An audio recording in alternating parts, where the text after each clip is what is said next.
ಯೇಸುವಿನ ಪುನರುತ್ಥಾನದ ಬಗ್ಗೆ ನಿಮಗೆ ಗೊತ್ತಿಲ್ಲದ ಕೆಲವು ಸಂಗತಿಗಳು ತಿಳ್ಕೊಬೇಕಾ? ಹಾಗಾದರೆ ಈ ವಿಡಿಯೋನ ಪೂರ್ತಿಯಾಗಿ ನೋಡಿ. ಹಾಯ್ ಹಲೋ, ಮತ್ತೊಂದು ವಿಡಿಯೋಗೆ ನಿಮ್ಮೆಲ್ಲರಿಗೂ ಸ್ವಾಗತ ಸುಸ್ವಾಗತ. ಇವತ್ತು ಯೇಸುವಿನ ಪುನರುತ್ಥಾನದ ದಿನ ಎಕ್ಸಾಕ್ಟಾಗಿ ಏನು ನಡೀತು ಅನ್ನೋದನ್ನು ಸತ್ಯವೇದದ ಮೂಲಕ ನಾವು ತಿಳ್ಕೊಳ್ಳೋಣ. ಬೈಬಲ್ನಲ್ಲಿರುವಂಥ ಮತ್ತಾಯನ ಬರೆದಂಥ ಸುವಾರ್ತೆ 28ನೇ ಅಧ್ಯಾಯ 1ನೇ ವಚನದಿಂದ 6ನೇ ವಚನದವರೆಗೂ ನಾವು ನೋಡ್ಕೊಳ್ಳೋದಾದರೆ ಅಲ್ಲಿ ಯೇಸುಸ್ವಾಮಿಯ ಪುನರುತ್ಥಾನದ ದಿನ ಏನಾಯಿತು ಅಂತಂದು ನಾವು ತಿಳ್ಕೊಳ್ಬೋದು. ಅದರಲ್ಲಿ 4 ಮುಖ್ಯವಾದಂಥ ಅಂಶಗಳನ್ನು ನಾನು ನಿಮಗೆ ಹೇಳೋದಕ್ಕೆ ಇಷ್ಟಪಡ್ತೇನೆ. ಮೊದಲನೇ ಮುಖ್ಯವಾದಂಥ ಅಂಶ ಏನಂತಂದರೆ, ಆವತ್ತಿನ ದಿನ ಬೆಳಂಬೆಳಗ್ಗೆ ಆ ಸ್ತ್ರೀಯರೆಲ್ಲ ಸೇರಿ ಯೇಸುವಿನ ದೇಹವನ್ನು ನೋಡೋದಕ್ಕೆ ಆತನ ಸಮಾಧಿ ಹತ್ರ ಹೋದ್ರು ಅಂತಂದೇಳಿ ನಾವು ನೋಡ್ಬೋದು ಪ್ರಿಯರೇ.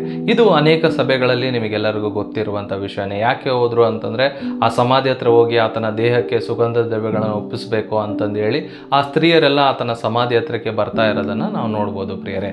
ಎರಡನೇ ಒಂದು ವಿಷಯ ಏನಂತಂದರೆ, ಅವರು ಬರುವಂಥ ಎಕ್ಸಾಕ್ಟ್ ಮೂಮೆಂಟಲ್ಲಿ ಅಲ್ಲಿ ಮಹಾಭೂಕಂಪವಾಯಿತು ಅಂತಂದೇಳಿ ನಾವು ನೋಡ್ಬೋದು.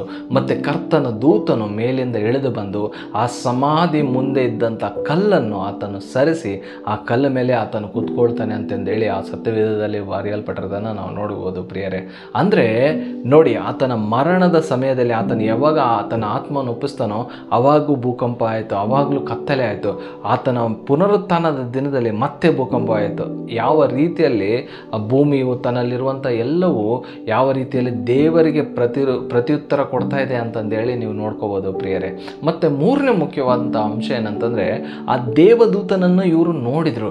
ಇವರು ನೋಡಿ ಆ ದೇವದೂತನು ಹೇಗಿದ್ದಾನೆ ಅಂತ ಅವರು ವರ್ಣನೆ ಮಾಡ್ತಾರೆ. ಏನಂತಂದರೆ, ಆತನ ಮುಖವು ಮಿಂಚಿನಂತೆ ಬೆಳ್ಳಗಿತ್ತು, ಆತನ ಉಡುಪು ಹಿಮದಂತೆ ಬೆಳ್ಳಗಿತ್ತು ಅಂತಂದೇಳಿ ಅವರು ವರ್ಣನೆ ಮಾಡೋದನ್ನು ನಾವು ನೋಡ್ಬೋದು ಪ್ರಿಯರೇ.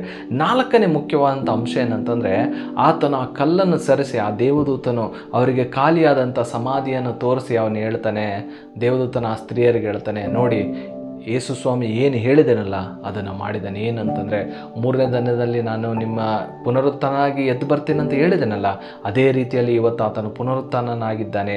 ಆತನು ಇಲ್ಲಿಲ್ಲ, ಆತನು ಮರಣದಿಂದ ಗೆದ್ದು ಎದ್ದಿದ್ದಾನೆ ಅಂತಂದು ಹೇಳಿ ಆ ದೇವದೂತನು ಆ ಸ್ತ್ರೀಯರಿಗೆ ಹೇಳೋದನ್ನು ನಾವು ನೋಡ್ಕೋಬೋದು ಪ್ರಿಯರೇ.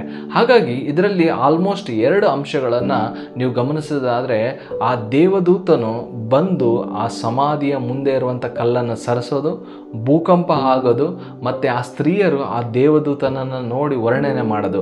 ಇದು ನಿಮಗೆ ಗೊತ್ತಿತ್ತಾ ಅಥವಾ ಈ ವಿಡಿಯೋ ಮೂಲಕ ನಿಮಗೆ ತಿಳ್ಕೊಂಡ್ರ ಅನ್ನೋದನ್ನು ನೀವು ಕಮೆಂಟ್ ಮೂಲಕ ತಿಳಿಸಿ. ಅದನ್ನು ನೋಡಿ ನನಗೆ ಸಂತೋಷವಾಗುತ್ತೆ.